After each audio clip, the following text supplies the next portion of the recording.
Hi students, how are you? So this session is very important as far as your examination is concerned, and I will tell you each and everything regarding the particularly regarding the preparation of the financial statements.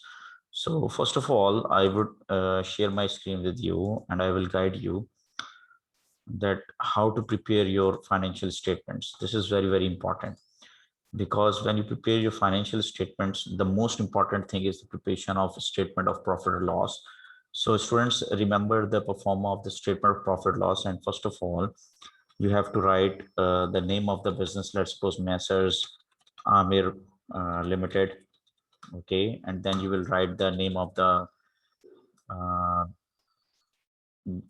statement which you are making, and which is basically the statement of profit or loss. So this is what we are preparing here. Now we will write the name of the statement, which is basically statement of profit or loss. Yes, statement of profit or loss. And finally, this is very important that when we prepare statement of profit loss, we write that we are preparing it for the year, for the whole year ended, let's suppose 31st of December 2020. This is what we write in the title of the statement of profit loss. And this is very important because this is what we call the difference between statement of profit loss, statement of financial position. Because when we prepare the statement of profit loss, we write for the year ended, and when we prepare statement of financial position, we write as on, because we prepare the balance sheet, which is also called the statement of financial position, for a particular point of time. Now students, you must memorize the performer of uh, statement of profit loss, because this performer is very important, and most of the questions which are related to the multiple choice questions are asked from that performer. If you understand this performer, then it will be very easy for you. So first of all, you will write sales on the top of the statement of profit or loss. Then you subtract the sales return, and then you will get the net sales. Okay, so let's suppose we have a sales of $60,000.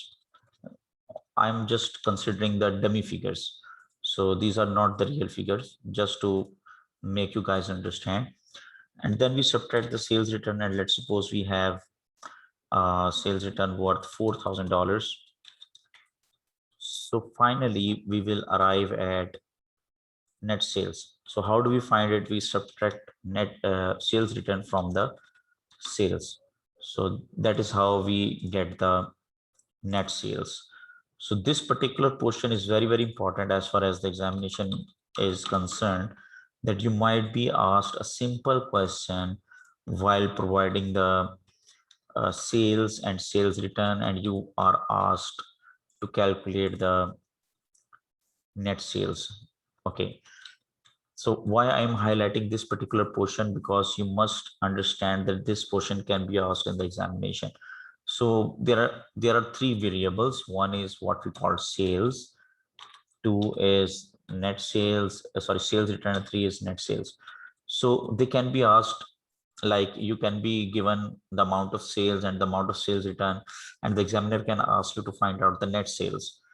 And it can be also asked that you can be provided with the net sales and with the sales return, and the examiner can ask you to find the gross sales. So let's suppose I write over here the gross sales for your better understanding. Okay, so let's suppose the question one can be uh, yes, question one, I should write with capital letter, that there is a business that has a net sales of,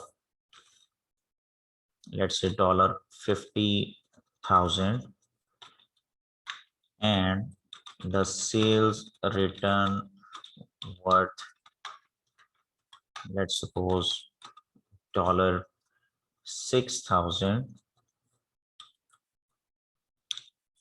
So the requirement is to find out the gross sales. Then my question is, how would you solve this question? It would be, okay, now here you are provided with the net sales. So you will write here 50,000 because this is what is given to you. And then you will put 6,000 over here because we treat it as sales return. And how would you find out the gross sales over here? This is very, very important. Yes, what you will do, you will go reverse order. I mean, you will consider this 50,000 and then you will add this 6,000 into it, and then you will be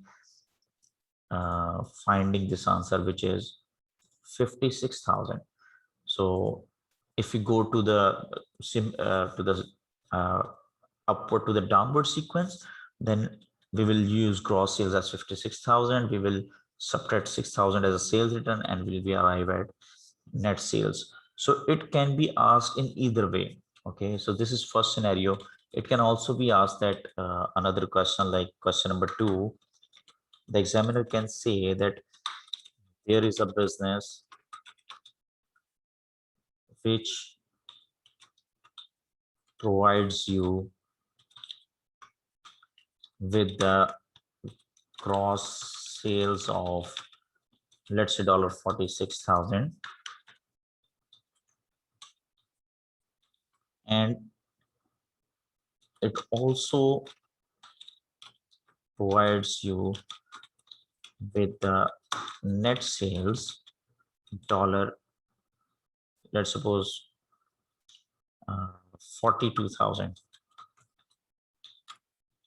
So the requirement is to find out the sales return amount. Now, my question here, how would you do that? I think it will be very, very simple now. What you will do, you will put your gross sales figure here, which is 46,000, and then you will put net figure over here, which is 42,000. And you guys know that when you subtract sales return from the gross sales, you will arrive at net sale. So what you will do, you will get the difference, 46,000 less 42,000. So the 4,000 will be your sales return. So in this case, if you subtract this 4,000 from 46,000, you will arrive at 42,000. So please do not get confused with the brackets and other stuff. So the main thing is that here we use the word less. So we always subtract sales return from the sales. So this is a very tiny portion, but this is so much confusing if you are solving your particular MCQs or multiple choice question. Now, the second part of the question is that once we are arrived at net sales, we will deduct the very important thing, which is called cost of sales. Okay, so in fact,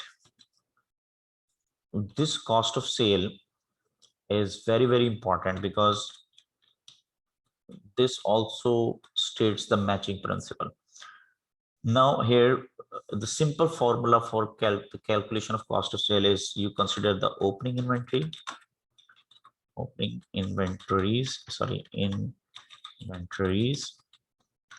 then you will add, add purchases. You'll also add the carriage inward, and then you will subtract the closing inventories. That is how you will arrive at the cost of sales. So the important thing is that you must memorize these few variables.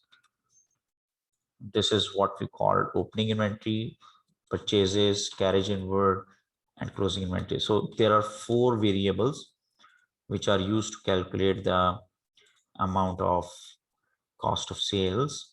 And once you calculate the cost of sale, you will arrive at the gross profit, which is very, very important, extremely important. gross profit, because this particular portion is called the trading portion of the statement of profit loss, and most of the question in the examination will be that you need to calculate the gross profit. Now here, let's suppose there is a question 3, and it says that the business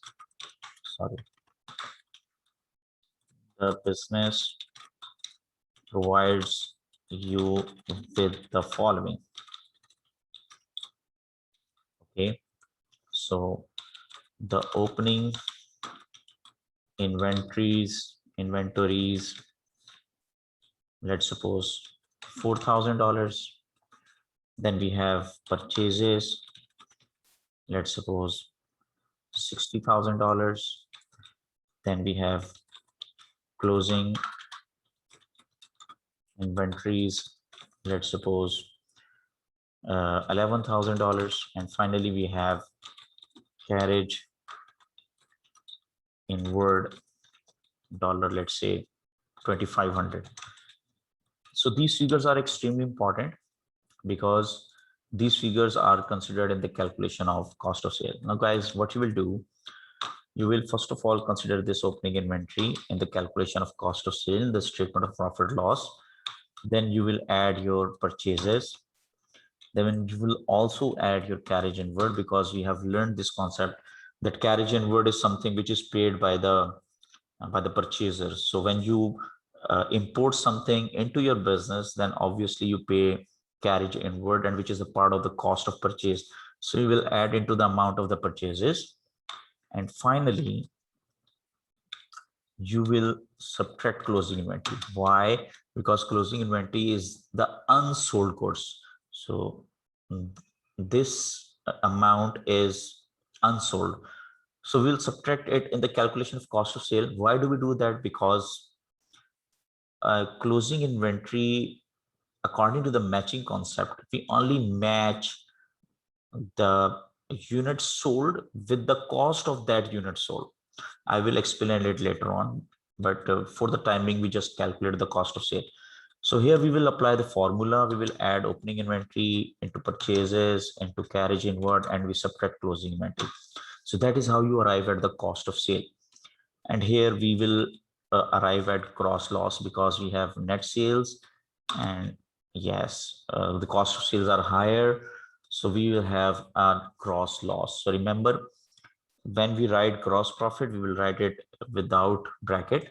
And when we'll write gross loss, we will write it within bracket. This is basically a presentation style, nothing else. So you do not need to get confused about that. So this portion from the gross sales till the calculation of the gross profit, I would say that this will be extremely important as far as the examination is concerned. And I would advise you guys to repeat this video again and again, just to watch the that how would you understand this portion. And this portion will be asked in the examination.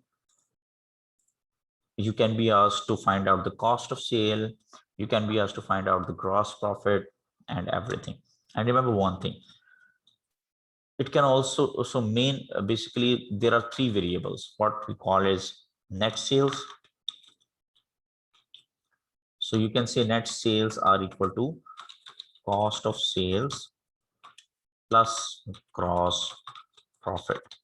So these are the three variables which are what we call the main variables. You can see that first of all we have that net sales, then we have the calculation of cost of sales, and finally we have gross profit. So in examination, you can be given sales and cost of sale. You can be asked to find out the gross profit. I just simply tell you that if we consider only these three variables, then the pro forma could be like dollars. Then we have sales less cost of sales, simple, and then we will write have gross profit. Okay, so a simple question can be given in an exam that you can be given sales. Let's suppose it is $40,000, and the business say that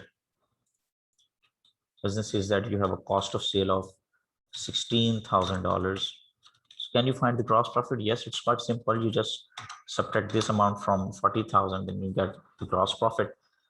Now in examination, you can be given gross profit and cost of sale, and you can be asked to find out the amount of sales. So you must follow the reverse order technique. So, okay, done. So take your time. I will give you some scenarios, and I will ask you to find out the answer of that scenarios. So let's suppose we have these amounts.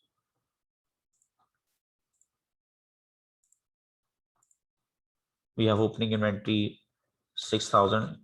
I'm giving you a practice question, okay? Purchases 100,000. Then we have closing inventory 40,000, and we have carriage inward 12,000. Let's say 70,000 is the closing inventory. Okay, now I will highlight this portion. Just pause the video, solve it by your own self, take your time, and then I will discuss the solution with you. So pause the video here, solve it, then we will discuss the solution with you. Okay, the solution is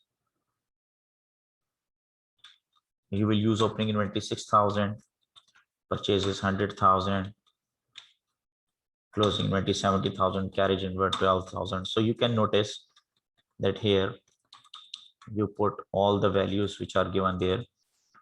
Opening inventory 6,000, purchases 100,000, carriage inward 12,000, closing inventory 7,000. So you'll get the answer 48,000, and when you subtract it from the sales, you will get the gross profit. So this is what we do in the examination, and this is extremely important portion for the examination. So I mean, repeat this video again and again. Do you practice by your own self? So that is how the question can be asked, and you need to find out the values in the similar fashion. So thank you very much. This is for video 1, and wait for the video 2. Thank you very much.